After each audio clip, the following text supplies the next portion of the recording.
ایک انصاری جوان کا وقت آخر آیا تو پہلے یہ ہوتا تھا کہ جب کوئی بیمار ہوتا اور مرض موت میں مبتلا ہوتا تو اس کے اہل خانہ حضور کو بلا کے لے جاتے، حضور اس کے پاس تشریف رکھتے، پھر اس کی موت واقع ہوتی، پھر اس کی تجہیز و تکفین ہوتی، پھر جنازہ ہوتا، قبر میں اتارتے، پھر حضور آتے۔ یہ ابتدائی دور کی بات ہے۔ لیکن جب حضور علیہ السلام کی مصروفیات بڑھنے لگیں تو لوگوں نے کہا کہ آپ تکلیف دیتے ہو حضور کو۔ صحابہ نے آپس میں طے کیا کہ جب کوئی شخص فوت ہو جائے تو پھر حضور کو بتانا چاہیے۔ تو پھر جب کوئی فوت ہو جاتا تو پھر حضور کو بتاتے، حضور ان کے ہاں تشریف لے جاتے۔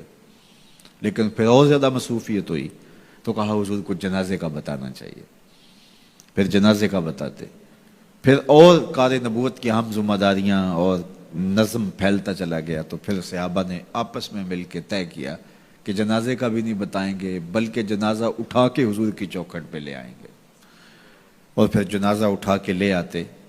یہ باب البقیع سے باہر جو جگہ خالی پڑی ہے اور جنت البقیع کے درمیان جو جگہ ہے، یہاں لا کے جنازہ رکھا جاتا ہو۔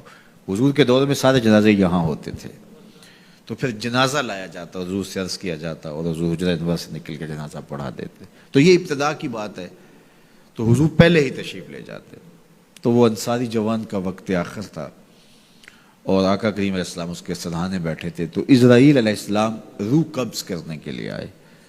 روح جب قبض کرتا ہے ملک الموت تو وہ پاؤں کی جانب سے روح کو قبض کرنا شروع کرتا ہے۔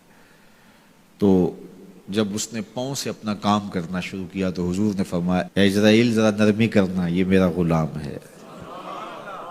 تو اسرائیل نے جو جواب دیا، میرے والد گرامی جب یہ حدیث بیان کرتے تھے تو ان کے آنسو نہیں تھمتے تھے۔ تو اسرائیل نے جو جواب دیا وہ کیا تھا؟ کرے اینا کا، حضور آپ کی آنکھیں ٹھنڈی ہو جائیں، حضور آپ کی آنکھیں ٹھنڈی ہو جائیں، صرف اس کے ساتھ نہیں، آپ کا جو بھی غلام ہوگا اس کے ساتھ نرمی کروں گا، اس کے ساتھ نرمی کروں گا۔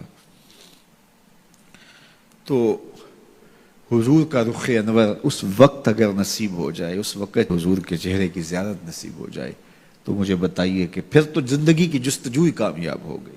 اللہ ہمیں حضور کی محبت عطا کرے اور ہمارے باطن کو ستھرائی دے دے۔